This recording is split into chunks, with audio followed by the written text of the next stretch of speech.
whātula watu ki he telamalu e whanua lotu pia moe ako pia o ku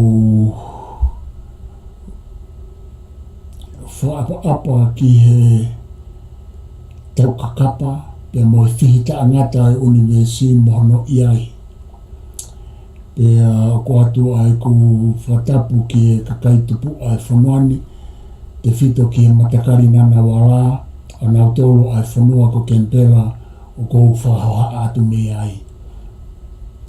Ko tau polokalama ki e aoni, ko tau hoko atu e tau talanoa ki a Profesa Tokita Futahelo, Emeritus Professor Dr.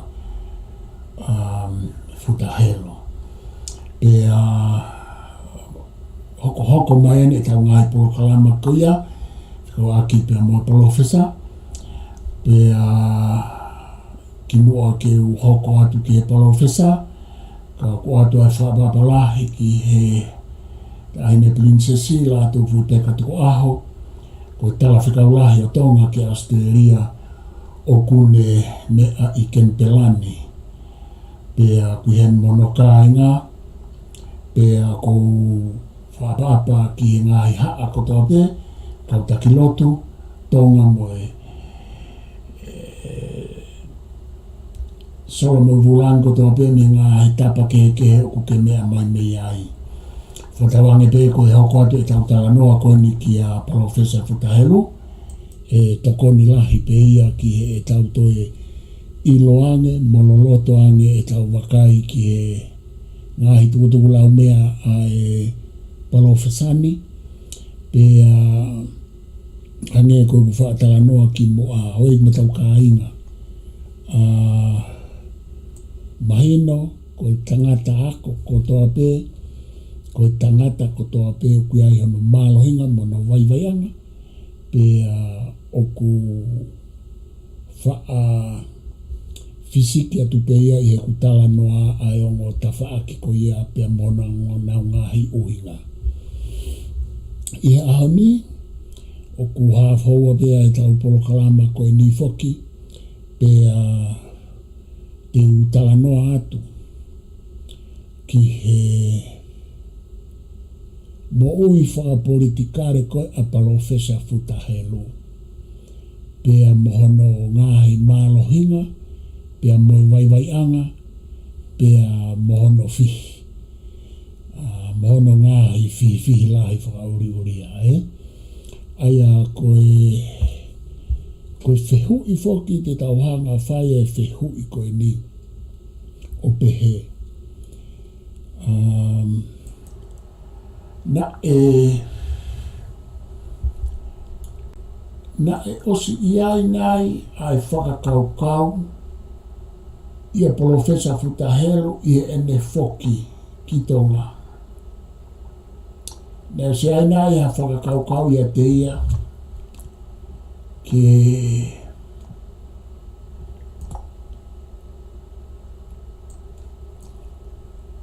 me hanga o whai ha kapi te koha mono ki he tuunga whapolitikare koe o tonga. Ko vui whehu ia maarea au pito pe te whenga haukurerei taha ke uhanga o tāri. Aia, pena e osi ai nai e ha whakotūtū o Profesa Futahelo i ene whoki koi ki tonga a me ako he university sene ke whai hane tānaki kapi pe koe mono pe koe whakatontonu pe koe hahano whahinga whakarea ki e tau whaunga whapolitikare. Pea te whenga ke ohanga tāri i e uhinga lalahi e ua, koe uhinga e taha, koe ni ihi o he whaatala noa koe a Profesa Futahelo. Pea koe uhinga e taha, koe kuhanga o siofi, Kuhanga o mai ke tau whatokanga i ange ai fo i tō o ngā mo ui whakaako koe a Profesa Futahelo. Ai a koe ngō fo i mea la lahia e ua. Koe mea na ne tala noa ki ai. Whikau aki moha kapi moha whakatontonu whakapolitikare ai whaunga e whanua i tō ngā pia koe taha koe anga e kuhanga siofi e ne tō o ngā mo ui whakaako mo e ne whikau aki mo e mo ui whakapolitikare. Ai a koe mea koe ni o ku whilawe i mo e ku taukei pia whilawe i mo e anga i ku sio ke taukei pia mo e whakaukau koe a Profesa Futahelo. Ko tui pia mahino atu a uhinga mea ko whita noa ai ki he mo ui whapolitikare a whita pia mo e ne whikau aki mo ia, whikau aki pia mo a te mesi. Kata waki na kaya na mo aki he whakaukau whikau aki. Aia ko whakaukau whikau aki ko pehe. Ko kuhanga toko mai anai whakaukau piko anai tala noa a Profesa Futahelo na e whikau aki moa ane whakaukau ki e kapi pe mono pe Sao Paulo ai whaunga koia a pūre whapolitikare a tonga. Ka ku iai a ngai mea mau inga he koe i e tau alu ki e tala noa whakahistoriano i tuku whahalo he koe whaumai a whuta, whaumai a whuta pia mei he tau whanua a hatala whare koe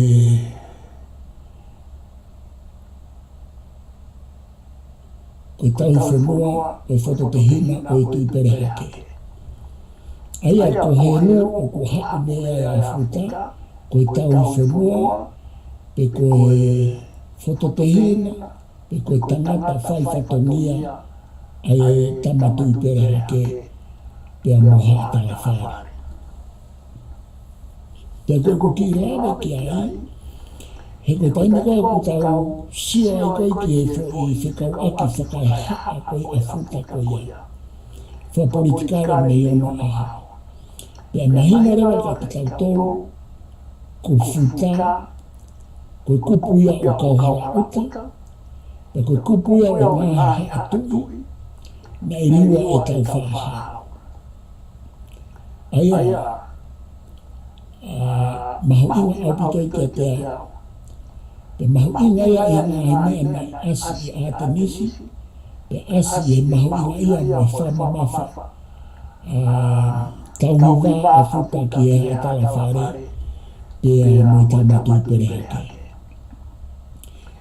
I e tā i wā te tau, na e toi tauhiwa pe mo whaapa a whuta, ki e atu i oe ahane. Pia me tahine ko kunsa hotela ana ko una whanua o whai mai ki a tau whahautu pōwha te whito ke he mo tui ko ia na ne hanga taui au pito pia whaapapai a hana wā i he tapa ko tō pe o whakatatau ki whatangia o haatala whare. Ka i e toi tā i wā ta taupe, na i ai e ngā heo wau, na hanga whuta o whawhautunga mai ai e me tui whakakauhala uta. Ko Atenisi na e whakamamawha mau pe, e me ngāhi whaiwhatongia mo ngāhi o wawahi. Ki kauhala uta, ki e laine tui tō ngā pepe toki ki e laine tui pere hake. Hatala whare. I ngā uhinga ke pe ngā uhinga whawhaiwa, ngā uhinga whakai whanua, na e lahi peo mo ngā aki e Profesa Futahelo o au whanatuku ki ngā uhinga whakatala whare, pe ngā uhinga whakakauhala uta. Nenga mea ni hanga o a koki, pe mo tala noa ai ngāhi whaunga mo ngāhi whiriuak whaporikare katoa pe i rongo kauhala uta mo kauhala. Kana mahino i e tuku koe a profesa fita helu koe kauhala utaia koe hatala whare koe ngahi tala whikau aki pia mo helu i fua ngahi tala mahu inga ia na asi mai i whoki mai a profesa fita helu koe na ane ngahi tala noa ko hono whamanatu mai ai mahu inga mo loloto moi uhinga whakahaatala whare i ene tuku au mai. Pea ko utataanoa pehe ke ome whakakaukau na iai pe a ngā uhinga ia profesa Whakahelu mahalo pe ki mua i ene alu ka i ene whoki mai na mahina au pito a ene hao siofu ere ai whaangaa pea mo ene tui o whimau ke iai ai Saupulu pea mo monomono ko kapikapi ko ia mo whaina whakarea i e tau whaunga whakapolitikare pea ko mea mau inga au pito ia na ia ngā tala na ia ngā whainga maari ki he laini helu i he tuku au mai i ngā uhinga kehe ki nau whahoko a ngā whatonia ki nā waka ua mai o toi mālohi anga pia mo e tamaki pere te me hatala whare ka nai kai ki hoko pia i ene hau na malawa rewa i asi a futa i he mo ui whapolitikare ke ne hanga whamanatu mai na iai uhinga whakatala whare ki he mea koe whaunga whapolitikare pai kai ngata i ko uhinga whakakauhala uta. He koe a whangatuku hange koe kulaura nei e mo ui a profesa Whakahelu na ne whamama whai ai uhinga whakatala whare koe uhinga whakatala whare pia na ne hanga mātia ki ka ia tā i wātatau na ne hanga o tauhi ai whaunga roto ngā mane whaapa ki ai. Ka ia ne whoki mai na e a koe e whuta i Artemisi a hanga whawhonua pe ko ia na ane whawhua hanga a koe ai mo ui mo ngai uhinga, mo ngai mawanga, mo ngai teori, mo kau filosofa ke i mo ui whakapolitikare whakaikiki i tonga mai whahia i Artemisi. Na ne hanga whai a koe ai mahu inga ke oua ai kau filosofa ai e mau whakaukau ke oua e whakawao a mea koe pūre whakapolitikare. Pea ko ngahi ko konga ua ia ko whietānata atu o ko hanga hene o whaiwhia mai e ku talatala noa mai pe e ku wakai pe na iai uhinga o whuta pe na iai hana ngahi tala noa ki he whaunga whapolitikare ke whaihana Saupulu mohana mono kapitapika uhinga ua koe kohanga koe siofi ai mo ui a whuta whakaako mo ne whakawaki mo politiki. Ka koe whaos me gana ki tā roa ko ki lawe ai ki he uhinga ua. Ka te toi whatu mai ki he uhinga ua ki.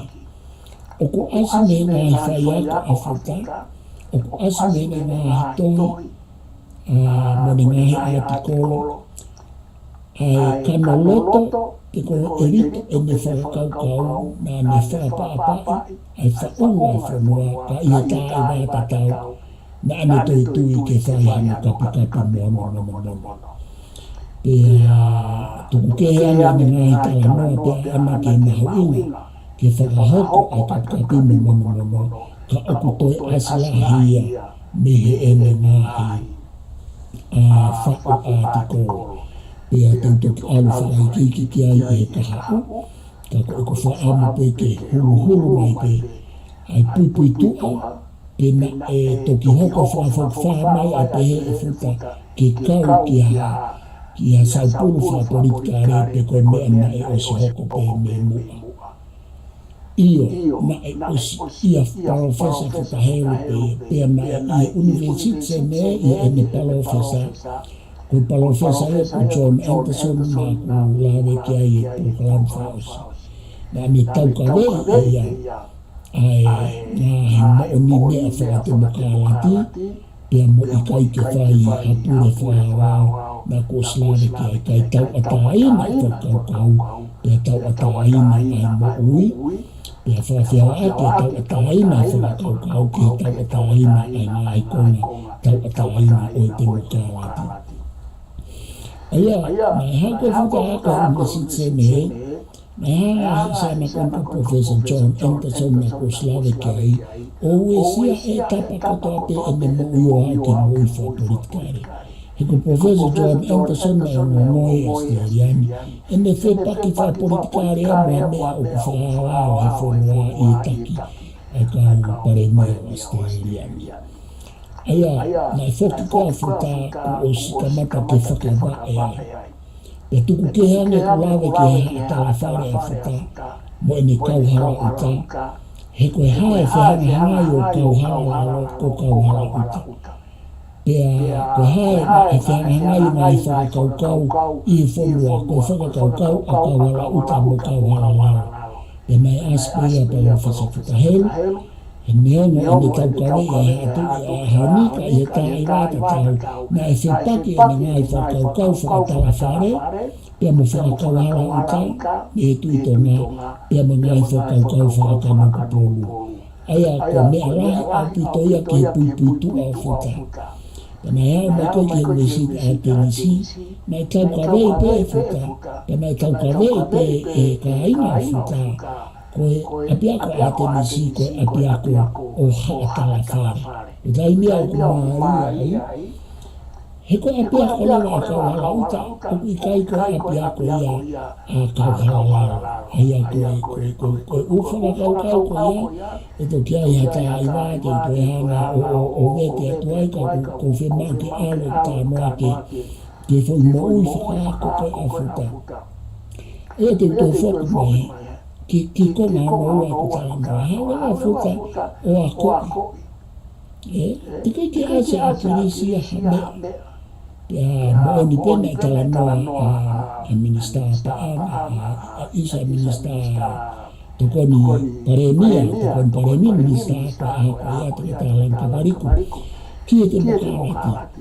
Ka koe ku tala moa, ko haina mea ko i te mukarati to ngā mo whakakaukau whakawaki mo politikare.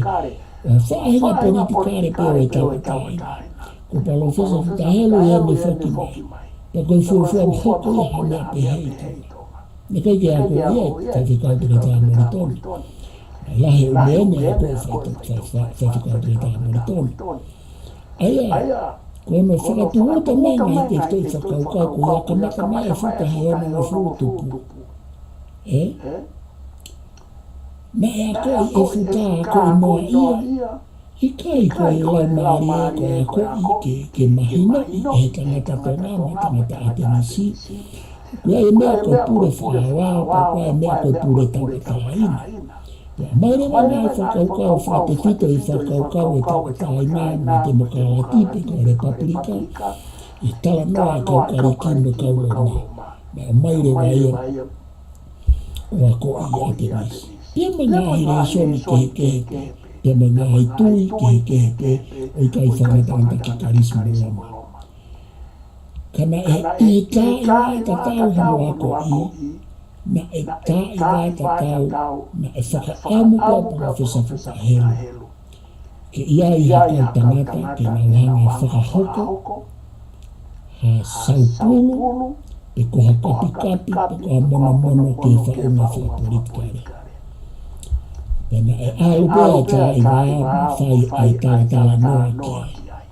Pe mo ka koe keheke, pea ua ke tā i wā, ku huma e samua a Chris Pohiwa e me whoki mai, pea me fisi, o whoki mai rewa, o whaaranga rewa ki a tenisi, pea koe tala noa koe o whuta koe ke te au. Nā ne whaamefu o whakaukau pe ko hai hatangata, pe ko a whiwhine to tonu, ke me hanga a kahi whaipuru o e liliu whapolitikare, pe koe kapi, pe koe mono. E ko ono whato nia ona koe, whato tolo o whaiako. Pena me whapea whuka he whato nia whare a whakaako. I he lere mai koe a lere mai a tenisi. Ka kone toki hao ma whakataha na mao sa mala kiris pohiwa. Lama sa mala kiris pohiwa koe ke ate misina, tana mai fuka ke te hao. Ko toki maoni o siwa hatangata kene aka whaipu. Fuka kamputi lahi fu, na iwa alahi wa kiris kene hana aka aka. Aia, i e tā i wāta tau, na i kei whaapa i pa fuka ia ai whaunga, o kauhara uta mo kauhara lara. Koe kapi kapi mo mono, o i kai ko wha auha o whaunga. Haure e mālai a mea whapolitika reo mo peke koe e samela a Chris Pohiwa. Kau mai kau kau taklot, whawhikau toki tā mana ka vea, pātira sio whinau, piko pō, e mo haifua. I e nā uhinga whakataha pepe mo profesa whakahero, ke whai hakapi kapi moha mono ke whaunau. I ngai uhinga tatau ke whakaukau e te mokalati mo whakaukau. O i tau atahi nā neonga na ai osi ai pe ai rai whakaukau koea, e konistu tone i o nā wahi konga. Ka mai kai ke whakarea hana tonu. Koe hau koe e tataki na koe sa mea Chris Pohiwa koe ai whainari riu na na hao whataha mo profesa whakahelu pe mo ni i o kau taki koni nau tā moa ke. Ke na ere ra koni na nau mawahua mai ai ki nui koe inga koe tōke ke ai tui ki whakakaukau e teke whakapolitika. Ko tūko profesa whakahelu koe i a tenisi. Na mau kau whakataha i whakakaukau tatau, tau a e na mālo mai, o mau tāla ngai whiwheka, i tua moloto a tenisi i whonua ngai mitia ai whakakaukau tatau. Ka i e tā i wā tatau, na mau tatau pe mo profesa whakahelu, na mau tatau pe mo whakakau te tā mana kāria pātere sio whinau, oku i kai koe whakaauha, pe koe liriu whakaloko fua ai mawhai pure, ka koe kapi kapi mono ke laka, ke whanonga mo liriu o taimi. Pena e whai mai ai, pe iai e nai hine ana hoko, hane koe mo.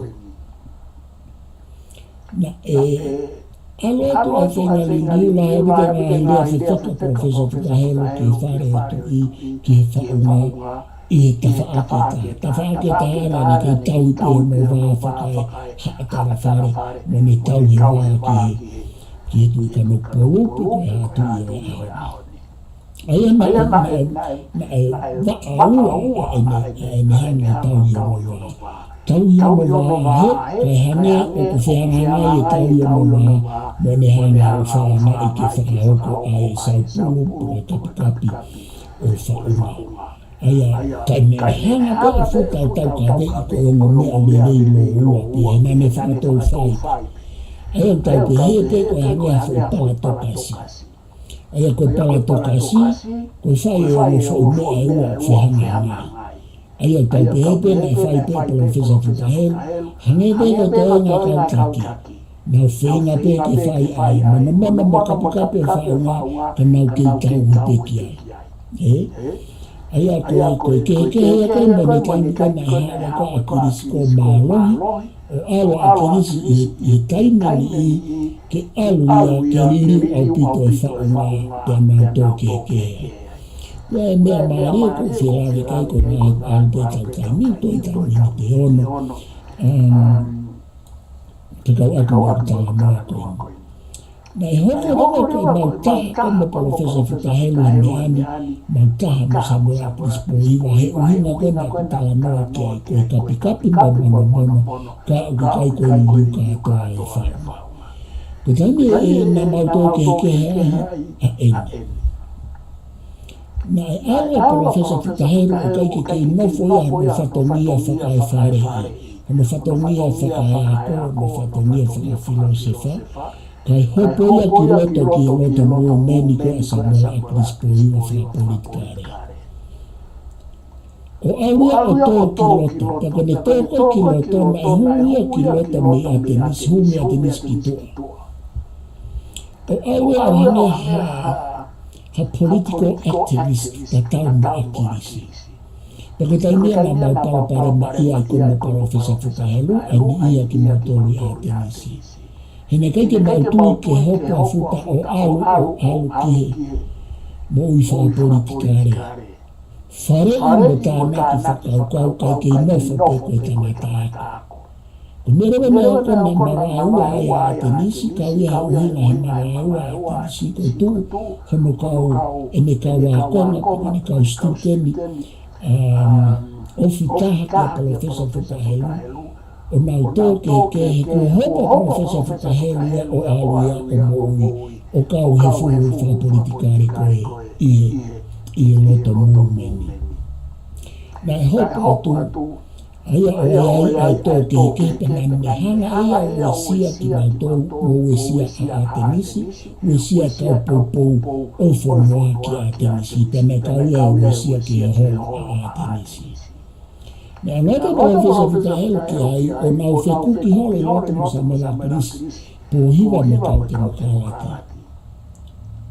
Nā nau tō whepaki ai, he ko ina whaka profesa whakahelu kai ka tangata political activist, o filosofa.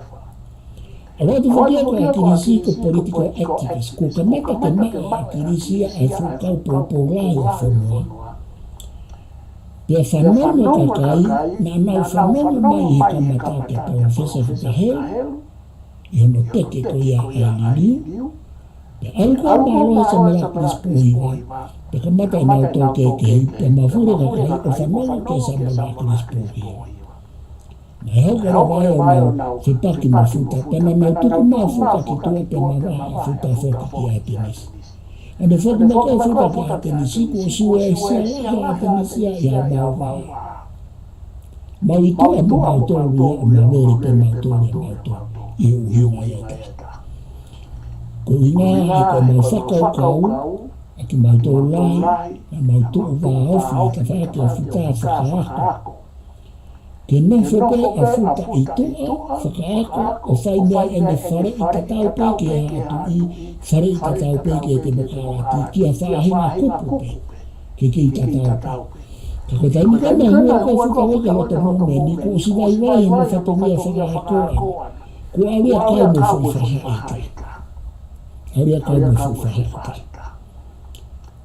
Pea wakai marewa atu i, wakai marewa hau iki, wakai marewa tainga kakai, koe ke kei mooni ene nofu ko tangata filosofa ke whakamāma e whanua.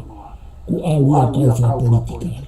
Hane pea ko au pēno profesa i whatua kau mo mau kau au. Tatai pēna mātolo pa te mahifu mātolo alo patoa pe te mahifu atu tū. O tutu i hau i hoto e ngā kupu kuia. He kai reke kei tau ka aina i whai to tonu mo whatangia i ngā tala noa uinga ke tatau pe ke tū mo patoa. Ko tū mo patoa ko aro whai kupu pehia o ku hoko e ngā teke e ngā ngahi hinga ka aku kai ko kupu ia whakawake pia moro au. Pea kumalaura pehe o au ke lea atu pehe tala ka aina ke hatahe aki maua i ngai uinga whakako, uinga whakako au tatara pepe ngau whehi ai pekai. Ko whatongia rena mai tui koe ke whai a profesa Whakahelu, kana i kai ke me whai, kana iku o tō whoki mai rewa profesa Whakahelu o whoki mai ke a tenisi. Ko os mo reko a tenisi ia he ngai uhinga keke. Pea kau ia i uhinga mai hoa a tenisi, ko hopa a profesa Whakahelu ki loto ki e politiki.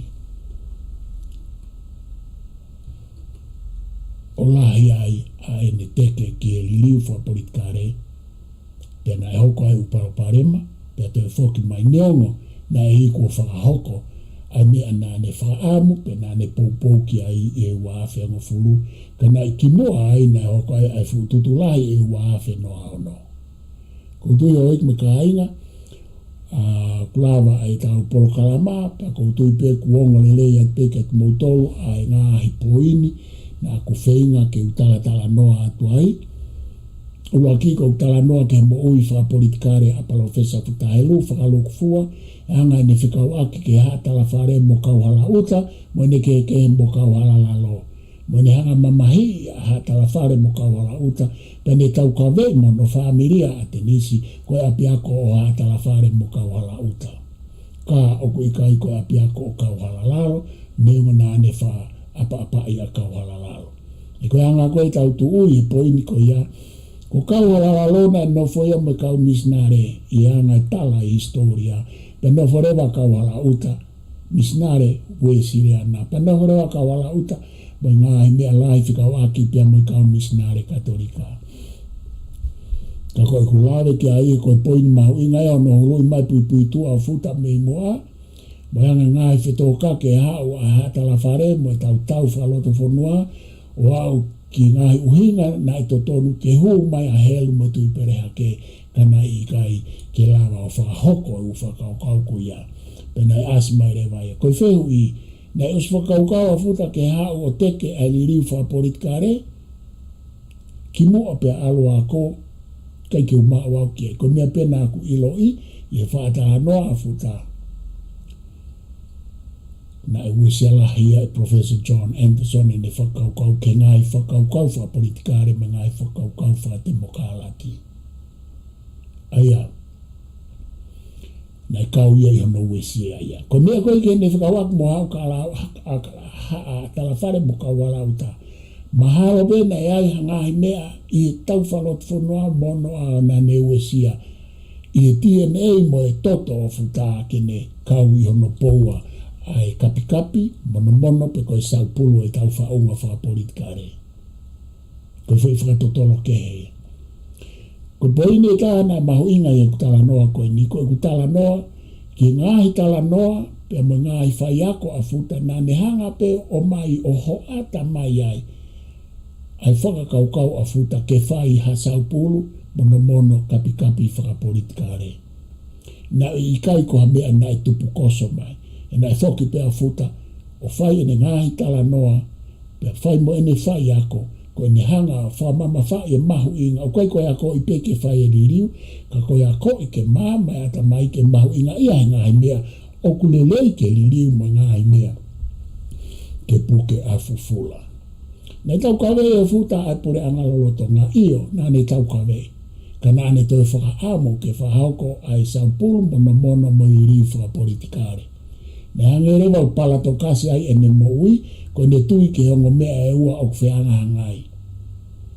Kai ke nai pehe ko toa pe ai ka wako iloa me ka utaki lotu iloa tonga i ka mata mai.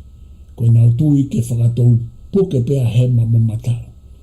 Koe nau mawai angai mo sa melakris pohiwa ne ai kaimi ku alo sa melakris pohiwa ia mo teke ai mume ni ke nau nofo pe i e tawhaaki hema far left ke whai ai fo ili liu lahi aia ko ngahi tōke ke he ia na e hoko i e tuku au mai ai tala noa ke mo uifa polikare a Professor Futahelu. Na ku te hanga whoka si ofe anga e whekau aki whakaako a Professor Futahelu mo ui whakapolitikare o whakatatau ke hene Professor ko ia ko John Anderson. Nga ne tau ka vei mau pe ko mo ui whakaako ke tau ataina whakakaukau pe ko tau ataina ko ia o ku whekau aki ia ke te ilorere ia whainga mea. Pe aku whekau aki ai tau ataina ko ia mo e tau ataina whakapolitikare na ko slawe ke ai e porokalama ku osi. Pea koe whaos mai nei e neuesia ai hopo a futa ke mo ui whakapolitikare ki loto o i kai ke nofo ke no whatongia whakai filosefa pe koe nofo koe tangata ako me a tenis.